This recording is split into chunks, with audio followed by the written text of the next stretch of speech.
Assalamualaikum warahmatullahi wabarakatuh. Semangat pagi. Ketemu lagi dengan saya Iman. Hari ini saya mau ngomongin penyebab terbanyak pada saraf kejepit. Pernah dengar kan? Saraf kejepit. Seringkali orang kalau sakit leher, sakit pinggang langsung bilang, aduh ini saraf kejepit gitu kan. Pertama, bener nggak sih ada saraf kejepit? Kedua, kejepitnya seperti apa nih gitu. Ya, ini buat pengetahuan secara umum, biar kita tahu apa benar ada saraf kejepit. Nah, saraf kejepit itu memang ada. Nah, untuk kali ini saya mau ngomong tentang saraf kejepit yang terkena di tulang belakang. Memangnya ada saraf kejepit yang bukan di tulang belakang? Ada. Contohnya saraf kejepit yang kena di telapak, di pergelangan tangan, atau di pinggul, atau daerah-daerah lain. Untuk kali ini saya ngomongin tentang saraf kejepit yang terkena di tulang belakang. Secara umum, saraf kejepit di tulang belakang itu lebih sering terjadi di leher dan pinggang. Kenapa di punggung jarang? Karena secara anatomis itu berbeda. Kalau punggung lebih stabil, ya mungkin karena memang ada organ dalam jantung dan paru dan ada tulang iga, sehingga punggung itu kan atau dada itu geraknya sedikit ya, tidak seperti leher sampai penuh muter, nunduk penuh, ke atas penuh, patah kanan patah kiri penuh, dan juga pinggang. Kalau punggung sedikit sekali gerakannya, ya terbatas sekali. Secara anatomi seperti itu, semuanya tetap keluar ada sarafnya di leher sampai pinggang, tapi khas banget untuk punggung dia jarang sekali terkena. Ya, jadi gini, banyak sekali penyebab saraf kejepit, tapi yang paling banyak itu kita bisa klasifikasikan. Yang pertama, yaitu saraf kejepit karena adanya pengapuran atau tumbuhnya kapur atau osteofit. Nanti saya tunjukin tepatnya di mana. Yang kedua juga sering, yaitu adanya disc problem atau gangguan pada diskus. Dalam hal ini diskusnya, bantalan sendinya itu keluar sehingga menekan saraf. Nanti kita obrolin lagi. Yang ketiga yaitu adanya pergeseran dari tulang-tulang ini, baik maju ke depan atau mundur ke belakang. Sip. Kita mulai dari yang pertama ya, yaitu adanya pengapuran. Pengapuran ya, bukan pengeroposan. Beda. Ya, kalau pengeroposan tulangnya keropos, isinya kosong. Seperti ranting yang sudah tua, rapuh, terusnya kosong, itu pengeroposan. Atau kita bilang osteoporosis. Kalau ini pengapuran, adanya osteofit.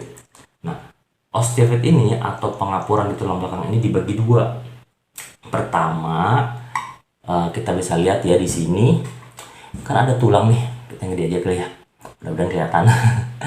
Ini tulang kan, namanya korpus atau vertebra body.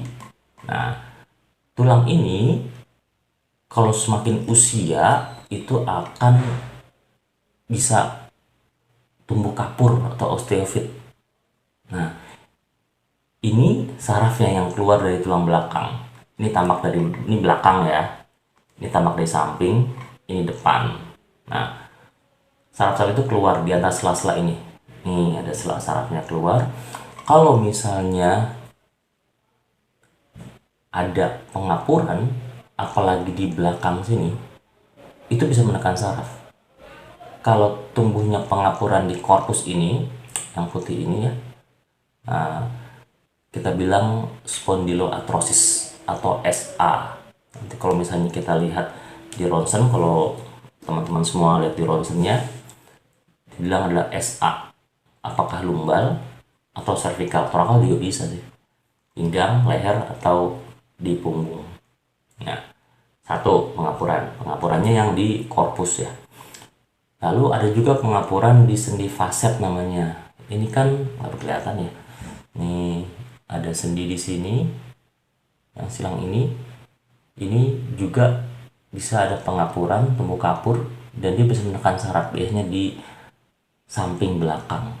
Ya karena sarafnya kan keluar di samping belakang. Ini depannya, ini samping, ini belakang, nah sarafnya itu keluar di samping belakang. Kalau ada pengapura di sini, lalu bisa menekan saraf, dan itu bisa juga menjepit saraf.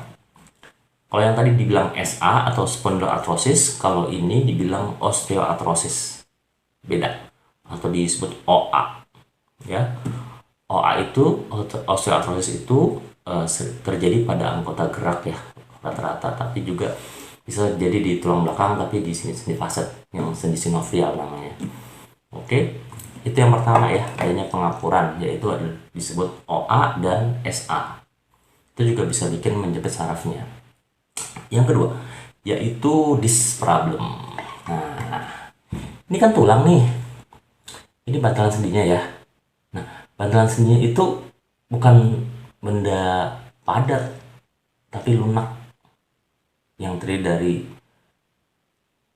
nukleus pulposus di dalamnya, yang luarnya ada anus fibrosus.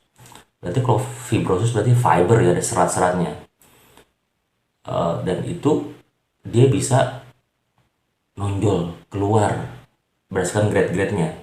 Apakah hanya disc bulging, cuma nonjol doang, atau bahkan kalau fibernya itu yang tadi bilang di luarnya itu fibrosusnya itu robek, nukleus pulposus bisa keluar dan bisa menekan saraf. Kita bilang disc problem. Kalau di umum mungkin lebih sering disebut HNP ya, hernia di nukleus pulposus gitu. Tapi lebih tepat sebenarnya disc problem karena grade-nya masih macam-macam, dari mulai sekedar disc bulging saja sampai yang parah sekuestrasi ya, jadi pecah dan keluar nukleus pulposusnya. Ininya misalnya kita anggap ini ring begini, lalu ini robek, lalu di tengahnya itu keluar ya sampai fragmentasi namanya, pecah-pecah, itu grade 4 ya. Nah, yang terakhir yaitu adanya spondylolistesis namanya. Apalagi tuh spondylolistesis itu, ini kan tulang belakang nih, ini kan tulangnya ya, posisinya kan bagus nih dari samping ya. Sip. Nah, jika terjadi pergeseran, misalnya saya gambarkan seperti inilah, nah, seperti ini, lalu bergeser ya ke depan atau ke belakang, pergeseran tulang belakang, maka tentunya saraf yang di sini kan ketekan dong, kejepit juga. Bahkan kalau parah-parahnya bahkan bisa ke tengah gitu loh.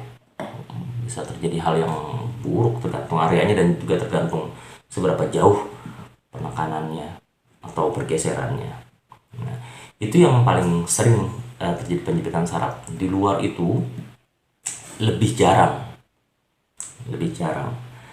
Tapi yang harus kita ketahui bahwasanya pertama, osteofit itu atau pengapuran itu baik di korpus ya atau di belakang sini di facet namanya ya, di sendi facet atau di antar korpus ini, itu sifatnya degeneratif.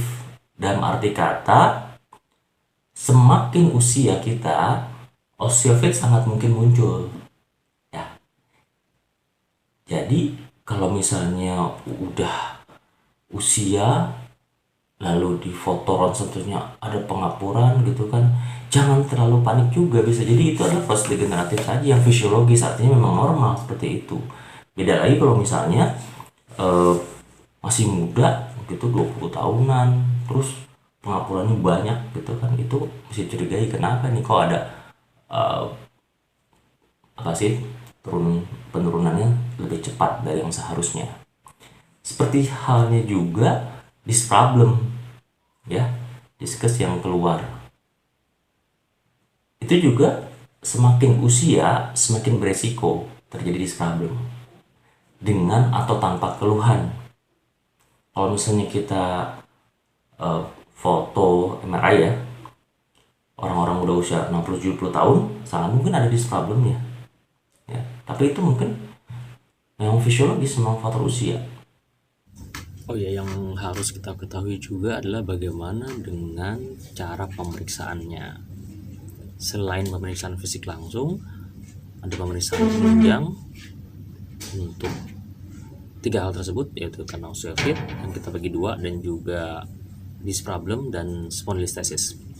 Baik, untuk osteofit dan spondylolisthesis kita cukup dengan pemeriksaan ronsen polos atau plain X-ray ya.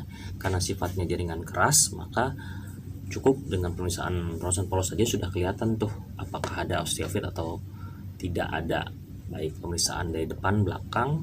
Tapi kalau untuk faset ya, OA yang saya bilang itu dia harus dengan foto oblik namanya. Dan juga untuk spondylolisthesis yang pergeseran juga di foto sudah kelihatan tulangnya bergeser ke depan ke belakang dan sebagainya, berapa jauhnya. Tapi untuk kasus disc problem karena bantalan sendinya itu jaringan lunak, maka kurang atau tidak bisa dilihat dari foto ronsen biasa. Paling foto ronsen biasa dilihat penyebit mendekat gitu korpusnya gitu kan,